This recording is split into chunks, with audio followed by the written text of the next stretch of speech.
absolutely zero threat to the Earth. The asteroid can't hit the Earth. None of the boulders can hit the Earth. Zero threat, so forget about that. I think they just picked up on that for, sensationalist purposes. So at the moment, it's an absolutely fantastic observation, a beautiful experiment. And the one other thing you say in the paper is that there is a mission that could go and visit and see some of these boulders as well as the asteroid.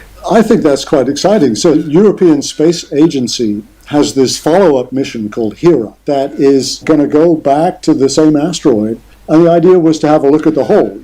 What did the spacecraft do? How much damage did it do? Did it leave just a crater? Did it change the entire shape of the asteroid? But, it's going to fly back and it's going to pass some of these boulders. So my hope would be that Hera spacecraft could have a look at some of the boulders and figure out some of their properties too. That would be kind of cool. Cool indeed. All the more cool if they could match any of the escaped boulders to ones in the last good picture DART took before it collided with Dimorphos. And with a sense of relief, that's it for this Science in Action from the BBC World Service. Thanks to Dave Jewett of the University of California in Los Angeles for the reassurance. I'm Roland Peace. The producer is Ella Hubber. Let's see if we can stay upbeat next time.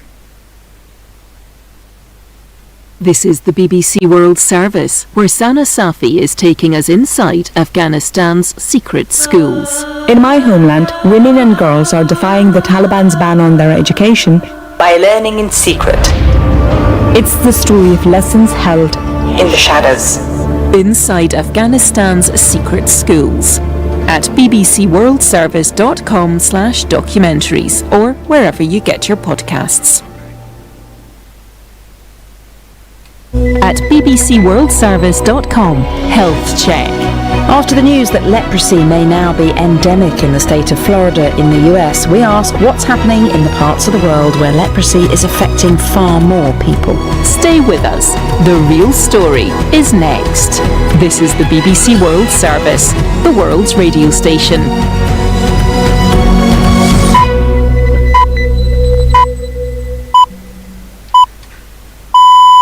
BBC World Service. This is Sean Lay with The Real Story. One topic, 1 hour every week. And this week, why are tensions on the rise between China and its neighbour Taiwan?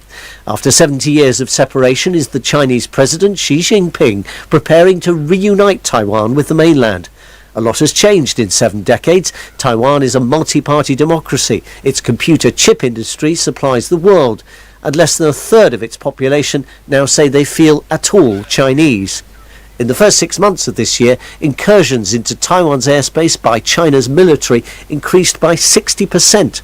President Xi says the problem of Taiwan can't be passed on unresolved to the next generation to deal with. As Beijing's words and deeds get tougher, Taiwan and the US get closer. Joe Biden says America would fight for the island's freedom. But can Taiwan be sure of that? That's the real story from the BBC coming up after the news. I'm Debbie Russ with the BBC News. Hello. The authorities on Hawaii's island of Maui say it will take many years and billions of dollars to repair the damage caused by devastating wildfires. 55 people are now known to have died and about 1,000 remain unaccounted for. T. Dang was visiting from Kansas City in the US. Once our car started exploding, we hear a pop, because we had at least 50 cars there, lined up right behind us, and each car is just pop, pop, pop, pop. It started shooting debris to us. We had to move even more down. And this time we're in the water. Water's hitting harder and harder. So it hit us, it kept pushing us back and forth. I got a big scrape from my bottom all the way down to my calves, and the rocks was really harsh. The nurse told me that it was kind of basically I got scratched and burned at the same time. New figures from the EU's border agency suggest that the number of people who've crossed illegally into the European Union so far this year is 13% higher than the same period in 2022. Sophia Batitza reports. The number of people caught making irregular border crossings into the EU has not been this high for the first half of the year since 2016. The main route migrants are taking is what's known as the Central Mediterranean route, across the Mediterranean Sea between North Africa and Italy. Most of them make the journey from Egypt, Guinea and the Ivory Coast. fleeing war and persecution, often on board of small and unsafe boats. The South African authorities have announced that the former president, Jacob Zuma, will not have to spend any more time in prison for contempt of court. Mr. Zuma reported to prison today but was then quickly released. The government said the decision was part of its effort to relieve prison overcrowding. Nomsa Maseko reports.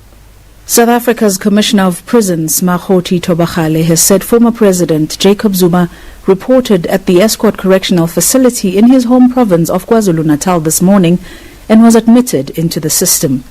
He was then released an hour later under a special remission process. The remission status was approved by President Cyril Ramaphosa to more than 9,000 low-risk prisoners. Justice Minister Ronald Lamula said the decision was taken to address overcrowding in prisons and that this remission process started in April. Government data from the United States shows that 49,500 people took their own lives in 2022, the highest number ever recorded.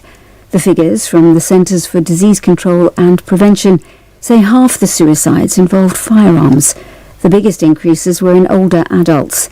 Deaths rose almost 7% in people aged between 45 and 64. World News from the BBC. The bodies of 23 Rohingyas have been recovered off Rakhine State in Myanmar after their boat sank as they tried to reach Malaysia. Dozens of others are still missing.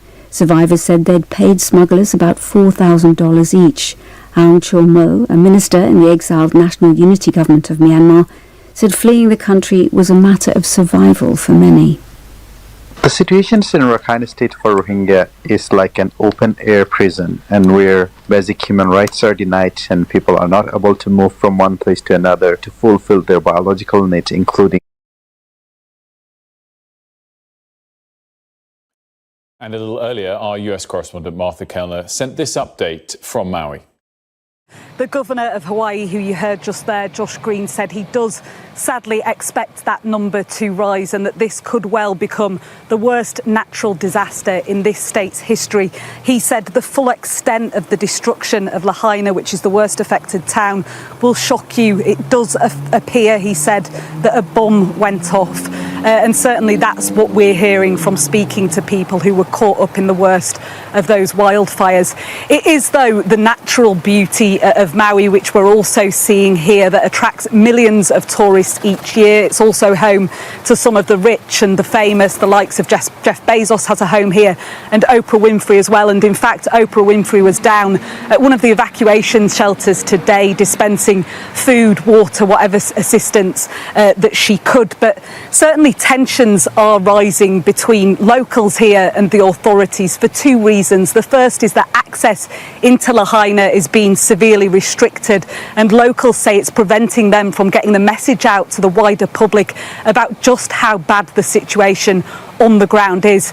Secondly, they say that they simply were not given enough warning about the potential danger of these wildfires, and seeing the path that the wildfires took, the destruction that's been wrought across the western side of Maui, it's easy to understand their anger and certainly their upset.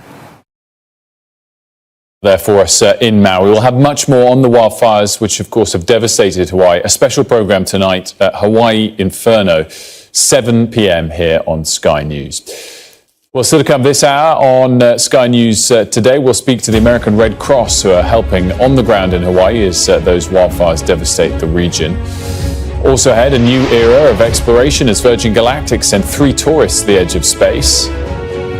And find out how this plane caused some unsuspecting traffic on the A40 in Gloucestershire last night.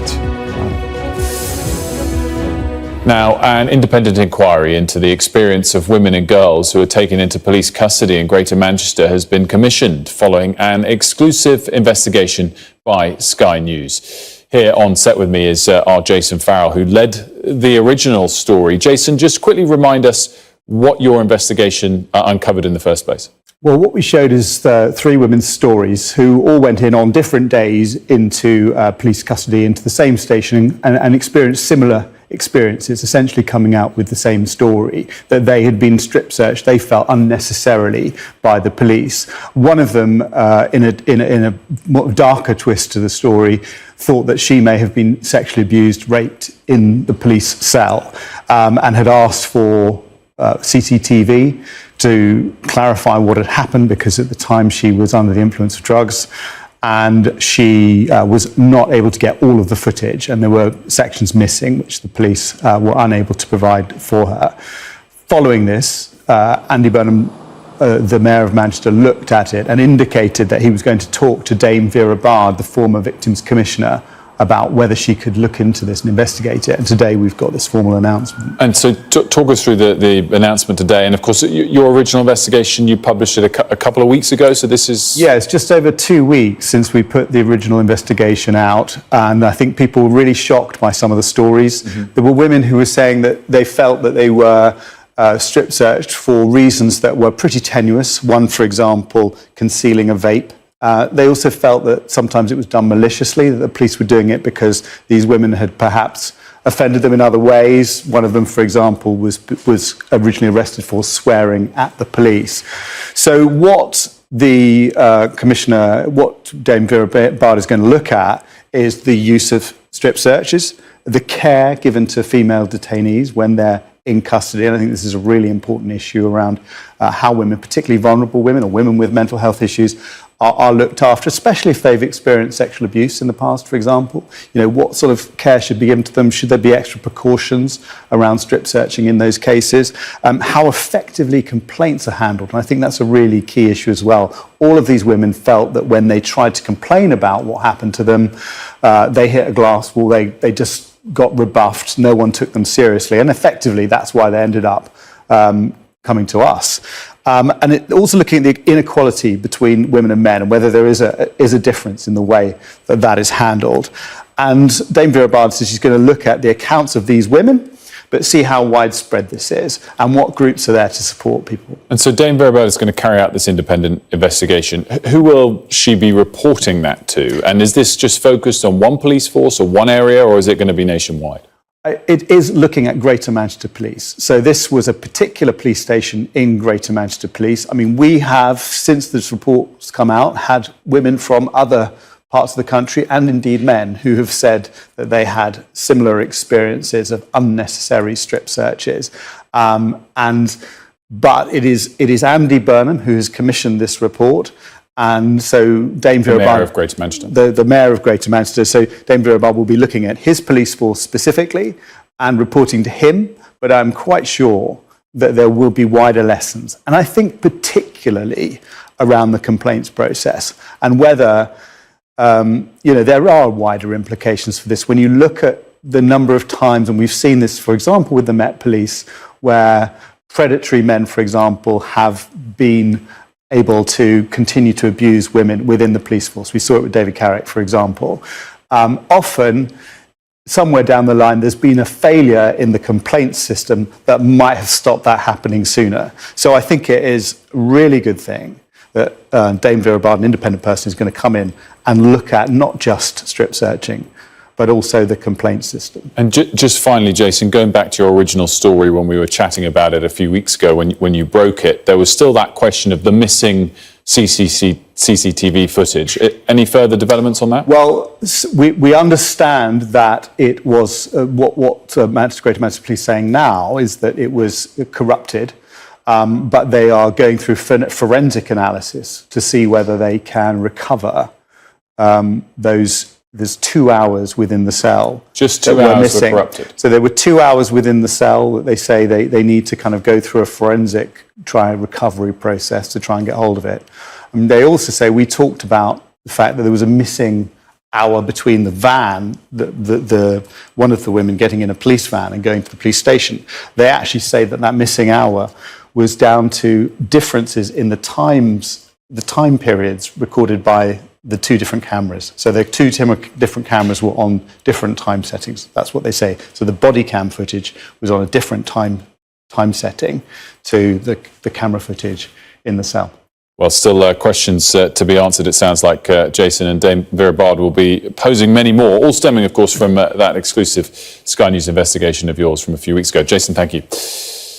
The Health Secretary is ramping up the rhetoric as junior doctors in England begin their 5th strike as the bitter pay dispute with the government continues. Staff walked out at 7 o'clock this morning, with some new doctors joining picket lines just days after starting their first jobs. Steve Barclay claims the action serves only to harm patients and put further pressure on their colleagues. As a reminder, junior doctors began their strike at 7 a.m. this morning. They continue until 7 a.m. on Tuesday. It's the 5th round of strikes carried out by junior doctors this year. The British Medical Association is currently calling for a 35% increase in pay to make up for real-term wage losses since 2008. But the government says it won't budge on an already approved 6% pay rise with a one-off payment of £1,250. I'm concerned about the impact the strikes are having on patients, and that's why I call on the BMA to end their industrial action. Of course, I stand ready to have discussions with junior doctors in terms of other issues about their working conditions, but in terms of pay, we made a fair and final offer. We've accepted in full the recommendations of the independent pay review body process, and that is why the BMA should now call off their strikes. Joining me now is our health correspondent, Ashish Joshi. Ashish, thanks so much for joining us on this. I mean, just break down for us still the scale of the gap between what's being asked for and what's being offered here. And I guess how strong the feeling is from the junior doctors, because of all the different parts of the health service that have been on strikes and been demanding more pay and not getting it, the junior doctors onto their 5th of these strikes in this calendar year. OK, Will, we know just how far apart the government and the junior doctors are. The junior doctors want pay restoration that would amount to somewhere near 35%, as you were reading out just now, and the government has imposed 6% plus this one-off payment of around £1,200. So that's how far apart they are in terms of finances. And also, they are both quite entrenched now. The junior doctors are balloting right now for that mandate to extend until December. So we could see strike action go all the way through the summer, into the autumn and into the winter. And at the same time, we'll also be experiencing strike action from the consultants at hospitals. The position is not sustainable. Speak to anyone who works in the NHS for any hospital trust and they will tell you hospitals simply can't continue to function like this. 800,000 appointments have been cancelled or delayed. We had the figures, the data from the NHS yesterday. 7.6 million people are already on the elective waiting list. Add to that another million, and that tells you that Rishi Sunak's pledge to bring down waiting times is simply not going to happen. I think there's that admission from NHS trust leaders, from doctors, NHS staff, and the government itself. It must do something to try and break this deadlock. But at the moment, there just seems to be no resolution in sight. The junior doctors I've been speaking to on this picket line in a hospital yesterday, they've all voted to strike again. So that mandate will be carried. The BMA is quite confident that it will have a fresh mandate for more strike action. What hospitals should be doing now? We've been told that this is already one of the busiest summers in the NHS's history. They should be preparing now in the summer for what will be an extremely difficult winter again. We'll have probably coronavirus and COVID infections rising. We'll have flu coming back, other respiratory illnesses, and we've seen the impact that has on the NHS with the capacity and everything else. So they should be planning now for the winter.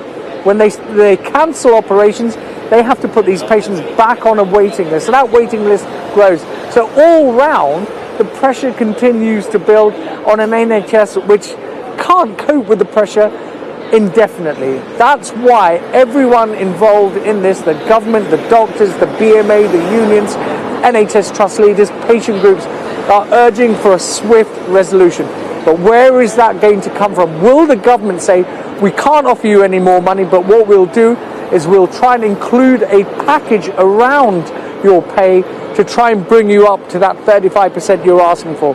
Both sides will tell you officially that there are no formal talks taking place.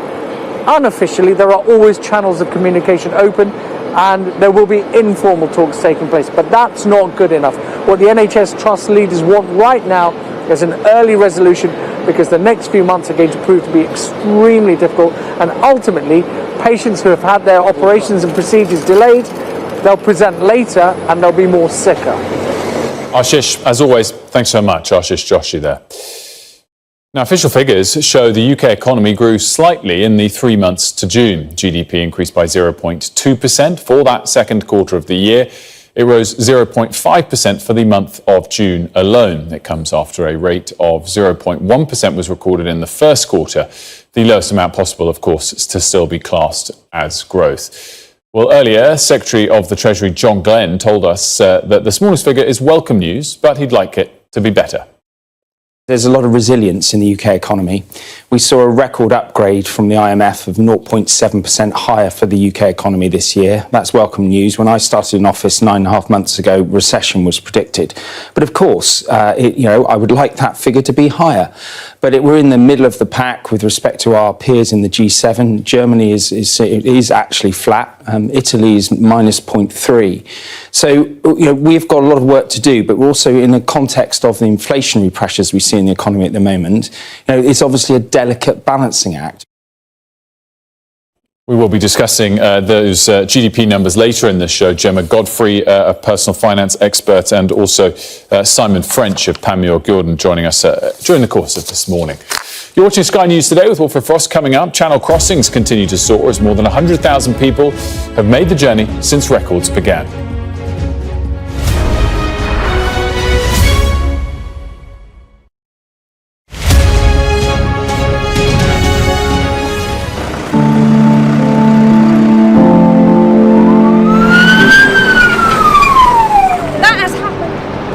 And now it's coming from both sides, and it's moving this way.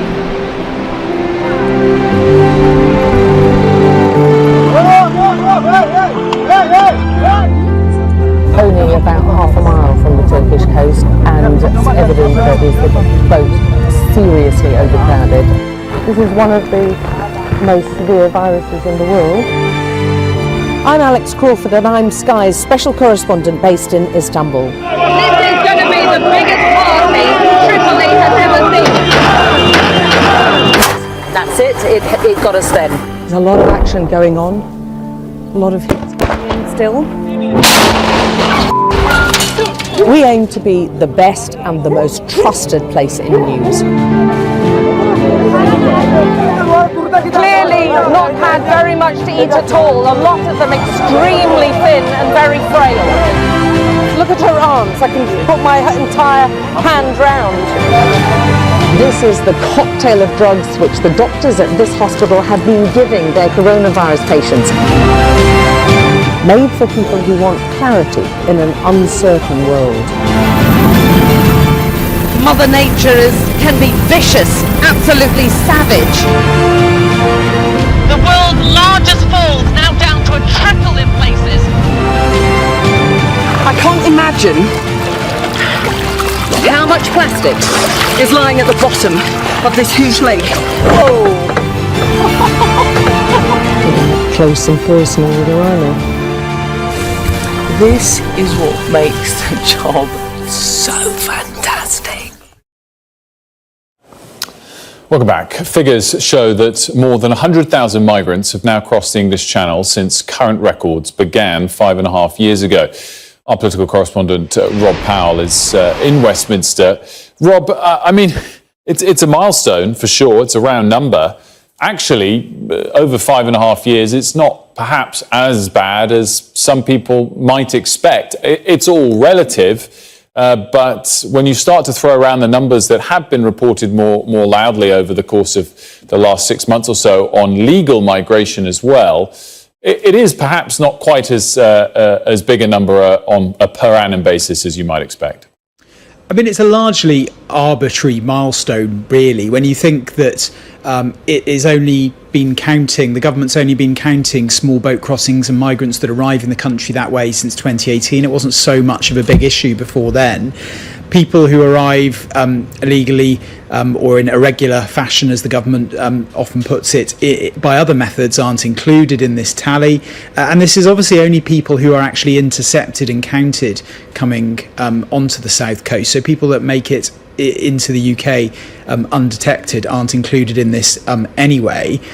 But I think what makes it more significant is when it's happening. It's happening in a week where the government has been putting a lot of focus on its plan to try and reduce small boat crossings and also on its various methods and new measures to house people that are arriving, such as the Bibby Stockholm barge, as you can see on your screens there, down in off the Dorset coast. A couple of months ago, Rishi Sunak went down to the south coast and gave a press conference where he said that boat crossings year on year had fallen, and that was proof that his plan was working. Now, at the time, those that study these figures say that you really needed to wait a few more months before you could actually say with any degree of certainty whether the plan was working or not, because it's these summer months where a lot of crossings start to increase in the calmer weather. We are starting to see that increase now. The figures in terms of where we are up to here in the year are lower than they were this time last year, but they are higher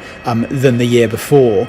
Clearly, a focus for the government this week has been on accommodation. A large chunk of the actual strategy to deter people making that crossing is really on hold at the moment until the Supreme Court rules on the Rwanda deportation policy, that scheme initially laid out by the former Home Secretary to take people to Rwanda and essentially make them apply for asylum and stay there instead of in the UK. But I think because of the lack of progress on that and because of the continuing arrivals on the south coast, you are starting to see a degree of pressure being exerted from the right of the Conservative Party. You've got people in the last day or so like Jonathan Gullis calling for the government to try and revive a Priti Patel era policy of using jet skis to try and push back boats across into French waters. Now, at the time that policy was withdrawn for legal concerns, and when it was attempted to be introduced by the previous Home Secretary, there was a degree of reluctance from officials and border force officers to put that into action as well, for fear of what would happen after you push people back who are in these quite often substandard vessels. We've also seen this argument about the European Convention of Human Rights. I think if the Rwanda policy is struck down in the Supreme Court, and it is the European Convention of Human Rights that is shown to be an impediment to that, those calls from the right of the Conservative Party to withdraw the UK from that will grow louder as well. But I think one thing's for certain, one of those 5 priorities for Rishi Sunak was to stop the boats, and by any measure that's not happening. As ever, thanks so much. A mountaineer has denied claims that her team climbed over a dying Sherpa to reach the summit of K2 in a world record-breaking time. Just a warning, some of the pictures coming up might be distressing to you. Norwegian climber Kristin Harila, was ascending the mountain in Pakistan as part of her efforts to scale 14 of the world's highest peaks in just over 3 months. Before securing the record, a porter fell off an edge at just over 8,000 metres. Video posted on social media appears to show Harila's team climbing past Mohammed Hassan on their way up the mountain. The climber insists her team tried to save Mr. Hassan, but conditions were too dangerous to move him.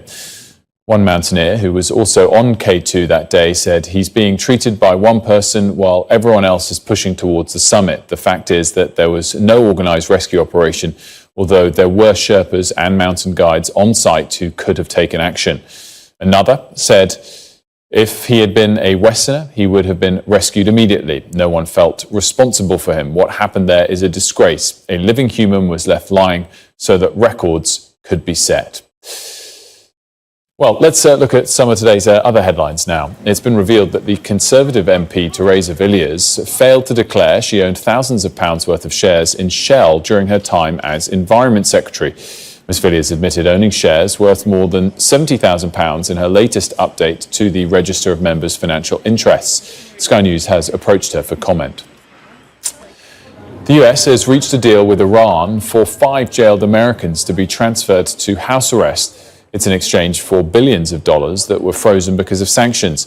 Secretary of State Antony Blinken says the deal is a positive step. A murder investigation has been launched after a 10-year-old girl was found dead at a house in Surrey. Officers were called to an address in Woking in the early hours of yesterday morning. Surrey police say they've identified a number of individuals they'd like to speak to and don't believe there's a wider risk to the public.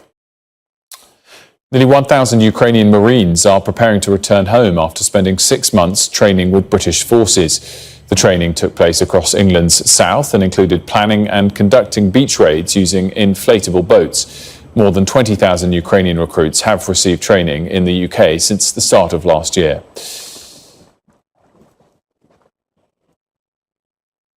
Time for a check on the weather now.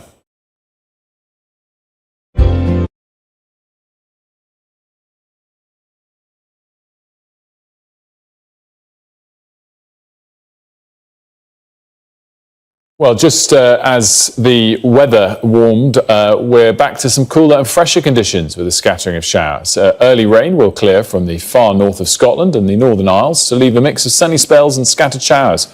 Low cloud and mist across southern parts of England will break up, but Channel coasts may stay grey and damp. Most places will feel a touch cooler compared to yesterday, but East Anglia could reach 28 Celsius. The breeze will pick up from the west later, along with some heavy showers for Ireland and Northern Ireland. Meanwhile, outbreaks of rain pushing out from France may affect Kent and Sussex. After a mainly fine evening, wet and windy weather will move in from the west overnight, bringing bands of showery rain to much of Ireland, Northern Ireland and western parts of Britain. Saturday will be a rather breezy day with a mix of sunny spells and scattered blustery showers. The showers will be most frequent and heaviest in the north, and there'll be a risk of thunder too.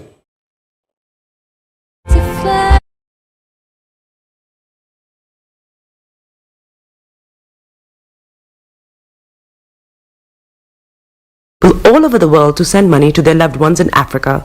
With SendWave, you can send money to Ghana, Nigeria, Kenya, Uganda, and Tanzania. And the best part is, SendWave is absolutely commission-free. Our exchange rates are excellent. You can see for yourself by checking them out on our website. So how do you use SendWave? SendWave is an app that you can download onto your phone from the App Store or Google Play Store. The app is free to download. After downloading it, just open the app and enter your name, email, and phone number. That's it. You're good to go. Make sure you use the promo code SR. S for Starr, R for Radio. This promo code will give you £5 free credit to send to Africa on your first transaction. Your money will be delivered to your recipient within seconds. Feel free to call me on 0749 7377 647 at any time. I'll be happy to tell you all about SendWave and help you in any way I can. Remember to use the promo code SR for £5 free credit. Medasse. Hi everyone, it's your girl BB Clemens, the author of How to Go From Employee to Entrepreneur and the host of your weekly business show, BB Means Business, the show where we discuss everything you ever wanted to know about business but you were afraid to ask. How do I start my business? How do I raise the finance? How do I grow my business? Where am I going to find my customers? Join me every Tuesday at 1:30 p.m. on Starr Radio UK to get all the information and tips that you need to become a successful entrepreneur and become financially free. Remember, don't let life dictate to you. Rather, put your signature on life.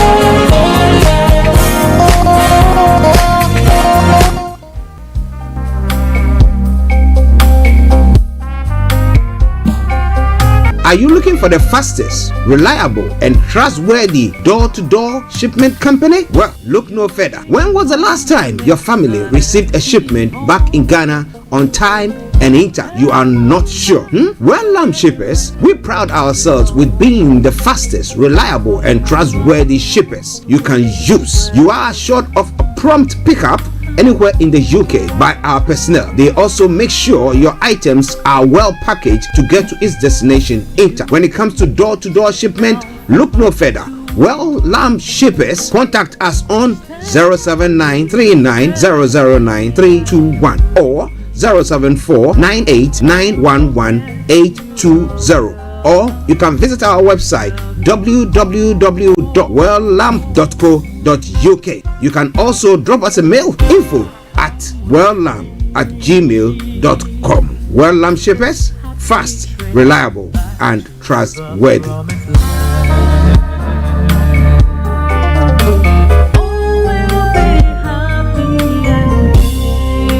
Hi there. Are you dreaming of owning your own house in Ghana? then you will need a well-documented piece of land that is free from troubles. I highly recommend My Africa Property for any size of land that you will need. With My Africa Property, lands are available in Pram, Sopoli, Tohenia, Ogome, Dodova, Winneba, and many other locations at affordable prices. These locations are about an hour away from the airport, only 35 minutes from the motorway, 10 minutes drive from Central University College, 10 minutes drive to the beach, and close to Pram Senior High School and Ghana Men's Soccer Center of Excellence. For more details, visit our website www.myafricaproperty.com or call our UK office on 0208 123 2523. For our US and Canada offices, call us on +1 585 184 994145. You can also email us at ghana@myafricaproperty.com. Tune in to On Point here on Starr Radio UK with Empress Regina every Monday at 5 p.m. GMT. Looking forward to your company. Check me out. He tells me my energy is making him tired. Yes! How do you get the energy to do I've been told that I have a lot of energy, but my goodness, I think today I have met my match, people. I have met my match, Miss Suzanne. Wow, amazing. One of the things that's the start of digging the hole of darkness. So what did that? Myself and the world in a just. And 2019. Forget the proverbial boardroom. Join me, Simone Frazier, on The CEO, the program that gives you the driving seat over your life. Every Tuesday, 8 p.m. only on Starr Radio.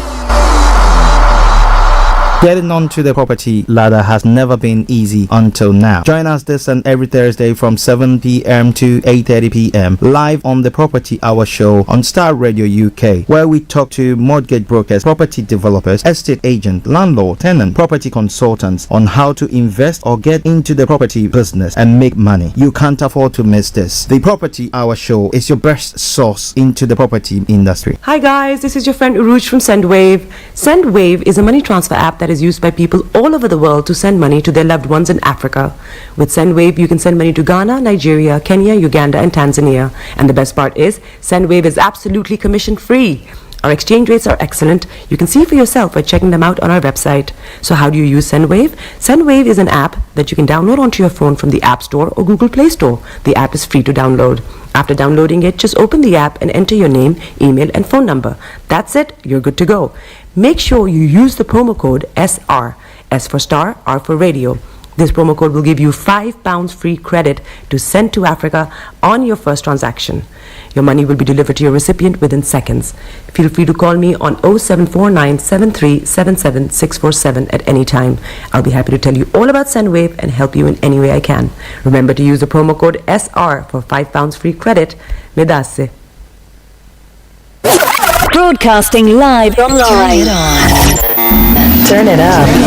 If your mom Bekutu, show them you got the cocoa set. Ladies and gentlemen, it's your boy Harry Song, aka Mr. Songs. This is the Kingmaker Baba for the girls. We're here. This is Starr Radio. Don't go nowhere. UK, London. We they call them London for home. For here, we they call them London. And that's how you know. Just have fun and stay blessed. The best radio show. Broadcasting worldwide, online 24/7. All around the world. In your car, At work, at home, on your smartphone. This is Starr Radio UK. Are you ready to turn it up? 10, 9, 8, 7, 6, 5, 4, 3, 2, 1. Your heart is aching. Smile even though it's breaking. When there are clouds in the sky, you get by. If you smile through your fear and sorrow, smile and maybe tomorrow you find that life is still worthwhile if you just smile. Hey, this is Archie and you are listening to Starr Radio UK and The Morning Show.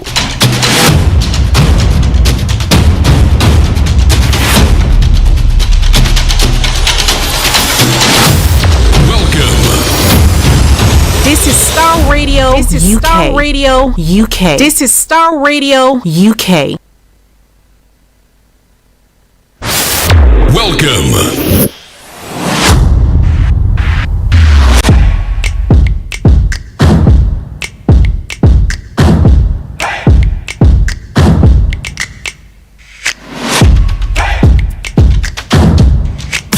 Broadcasting worldwide, online 24/7. Enlighten your day with Starr Radio.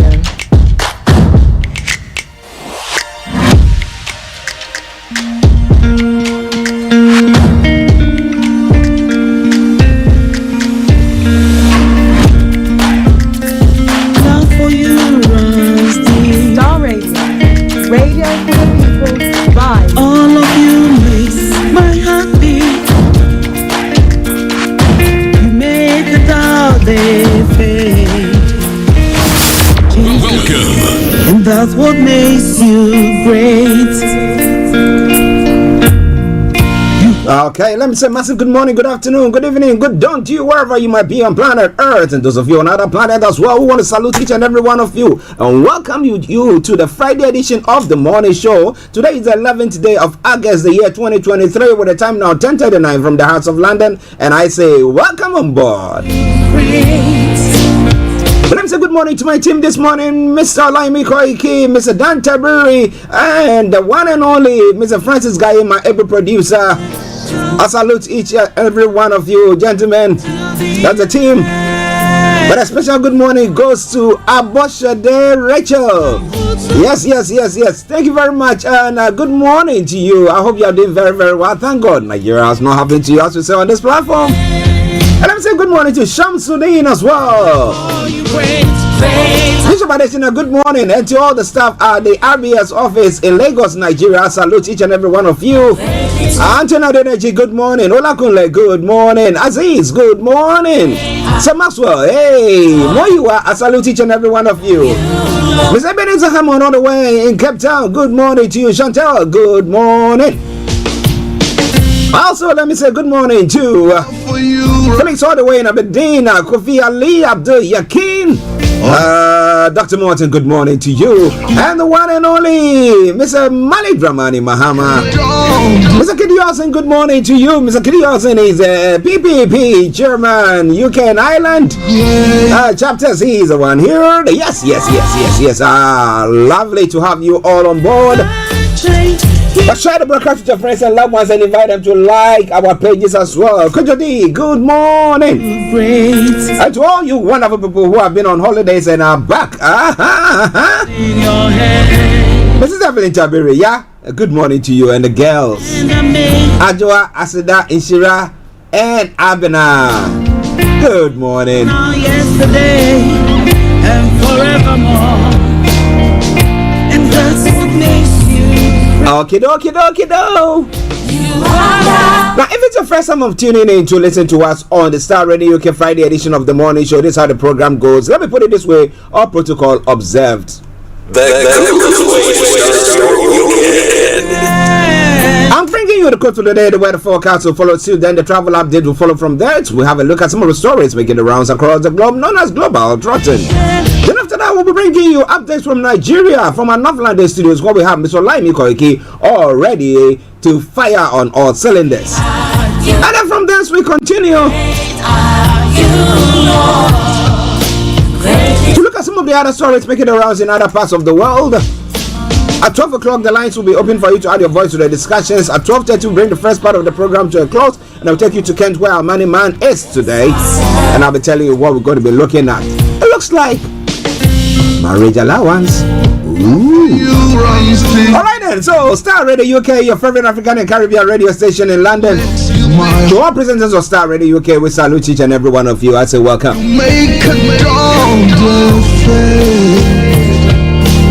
So the quote for the day says, be successful. To be successful is not so much an issue of what you have around you, but who you are and how you value the resources around you, no matter how insignificant they may be. You see a potential in everybody or anything that is around you? my pain, took away my. Frank likes saying this: resources are not, they become. So today, you see somebody, you think that it's a hopeless person in the whole wide world. Tomorrow, that person will be somebody, a well or a vessel that contains something so precious that you really need to know. All right then, the word to our wise is always in the north. Not joking, it's enough. All right then, let's crack on to the weather front. Well, what has the weather got in store for us? Well, for those of us in London and the southeast of England, let me tell you how the weather is going to be. For a couple of days, we had a very nice summer. Well, it's going to be cooler this afternoon with a mix of cloud, occasional sunny breaks, and the odd shower. The cloud will eventually clear southeastwards in the evening. Tonight will stay dry with mostly clear skies and bands of light cloud drifting by. A slightly cooler night with a light to gentle southwesterly breeze. Top temperature is going to be 25 degrees. The lower is going to be 14 degrees. Pollen level is going to be moderate, UV level moderate, pollen level pollution low. Sunset 20:32 and sunrise for tomorrow morning 05:39 hours. But when it comes to the weekend weather, what do you expect? Oh, are you embarking on a special trip or doing some event? Tomorrow we'll see a mix of sunshine and variable cloud. This possibly fitting in the odd light shower in a few spots. More likely in the afternoon, turning mostly sunny in the evening once more. Now when it comes to Sunday, what do we have in stock? Sunday looks to be largely dry with sunny spells. Not patchy cloud and just the outside chance of a shower. It's going to be turning cloudier for most of us on Monday though. So Saturday temperatures 22 degrees tops, lowest 15 degrees. Sunday 22 degrees tops, lowest 14 degrees. And that brings us to the end of the weather forecast. It's all coming away from Starr Radio UK, your favorite African and Caribbean radio station in London. So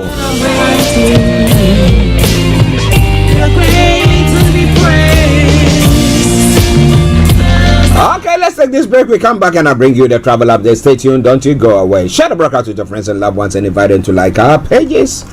Tune in to On Point here on Starr Radio UK with Empress Regina every Monday at 5 p.m. GMT. Looking forward to your company.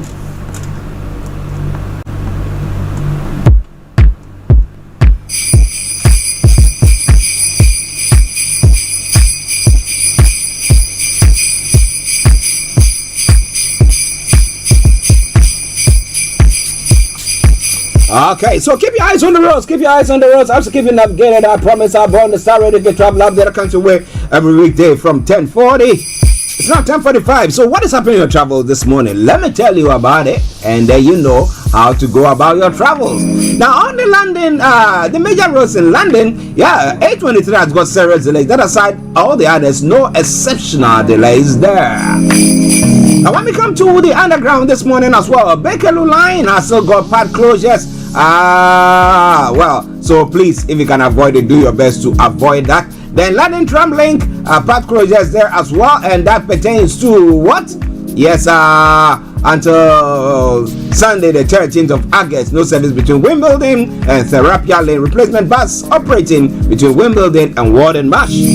But keep your eyes on the roads, keep your eyes on the roads. I should keep you navigated. I promise I'm born. London Overground has got park closures as well. Landing thing there, so check before you leave. That aside, all the other underground lines, good service DLR, good service there as well. So that takes us straight to the river bars this morning. On the river bars this morning, apart from the Woolwich area that got planned closures, all the others have got good service. You got it. But keep your eyes on the roads, keep your eyes on the roads. I should keep you navigated. I promise I'm on the Starr Radio Get Travel Update that comes your way every weekday from 10:40. Now moving on straight to what is happening on the London cable car. The London cable car has got good service there as well. And that takes us straight to the final segment of the travel update. That is the National Rail. So what's happening on the National Rail this morning? Avanti West Coast, First Transparent and Express, London North Eastern Railway, Northern Rail, and ScotRail have all got minor delays. Chiltern Railways Cross Country, Great Northern, Greater Anglia, Southwestern Railway, Southern and Thameslink have all got special service. Gatwick Express still has no service. So please check before you leave if it's your plan of maybe using that on your trip to Gatwick to, hop on a train to wherever, then please be warned. Okay, let me say it once again. Good morning, good afternoon, good evening, good dawn to you wherever you might be on planet Earth. Enjoy your commute for today, but you know what? Continue to keep those eyes on the roads.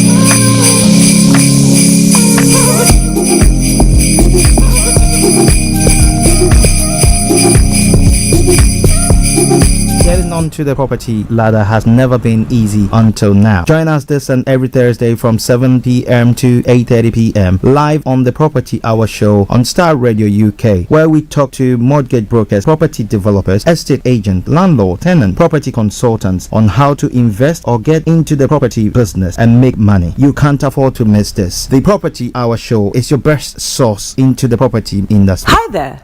Are you dreaming of owning your own house in Ghana? Then you will need a well-documented piece of land that is free from troubles. I highly recommend My Africa Property for any size of land that you will need.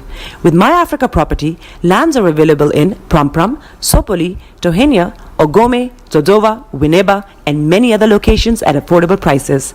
These locations are about an hour away from the airport, only 35 minutes from the motorway, 10 minutes drive from Central University College, 10 minutes drive to the beach, and close to Pram Senior High School and Ghana Men's Soccer Center of Excellence. For more details, visit our website www.myafricaproperty.com or call our UK office on 0208 123 2523. For our US and Canada offices, call us on +1 585 184 994145. You can also email us at ghana@myafricaproperty.com. This is the morning show with Archie. Welcome back to the program. It is Starr Radio UK. It is your favorite African and Caribbean radio station in London, and it's now time for Global Trotting. Let me say morning to my colleague again, Mr. Olayomi. Well, Army has no pact with Asari Dokubo's security outfit. Asari Dokubo, has he got a private security outfit? Has he got mercenaries now, like the Wagner Group? What is all that about? We'll tell you more about that in a moment. And Naira slammed. Fuel price may go up, says marketeers there as well. The fall of the Naira against the United States dollar, coupled with the recent rise in global crude oil prices, is making Nigerians apprehensive of a possible hike in the pump price of premium. Now, when it comes to this part of the world, well, the fuel prices seem to be dropping a bit. Okay, but in Nigeria, a crude oil is it the 6th largest crude oil production country? And they are now suffering because they're saying that, you know what, it's the dollar that is determining it. Meanwhile, it's in your own backyard. Well, now bus crashes into Lagos shops, kills mother and a daughter, and a yet to be identified woman was crushed to death alongside her 2-year-old daughter in the Ikotun area of Lagos on Thursday. A very sad story there, but Yomi is going to be bringing you more on that front once we come on. And Oshimole rules out Shaibu rejoining APC. It's one of the stories making the rounds there as well. ECOWAS to make negotiations with Niger coup leaders. That's what Tinubu is saying, and we'll be telling you more about all that. Well, we thought that they were going to get themselves all the military tanks and stuff like that, and then get their way to Niger's border and then invade and then overthrow the military junta and then reinstate the alleged democratically elected government of the place. And I said, well, we'll talk about all that in a moment, but don't you worry about that. They seem to be having a new way of dealing with it. Now, Blinken says U.S. backs ECOWAS efforts on Niger. The United States will hold the junta that took power in Niger accountable for the safety of democratically elected President Mohamed Bazoum. What can they do? Sanctions? Well, what is their interest there? What about some other African countries where they've done all that, and then because they are behind the scenes or they are the ones stoking the fire, that one is okay. But now that is not. It's the people who are thinking that, look, we are tired and we are fed up. Our backs are against the wall. We've had it up to there. We can't take it no longer. And some people come in and say, we want to salvage the whole situation for you. And they talk about that. Okay, Southeast Ohanize begs Tinubu to give Igbos more political economic opportunities. And the RFI withdraws interest in ministerial appointment, recommends replacement. Okay, so those are some of the stories making the rounds in Nigeria. Now, colorful world of Cuban movies posters added to UNESCO World List. And a Central African president says not against France despite tensions. Okay. Now, what are we seeing is that all the former French colonies are now trying to say we don't want you any longer. I bet now they are eye open. They say we don't want to be putting our money's GDP, whatever percentage of it, in your account, and then we come to you to come and beg for a loan, and then you charge us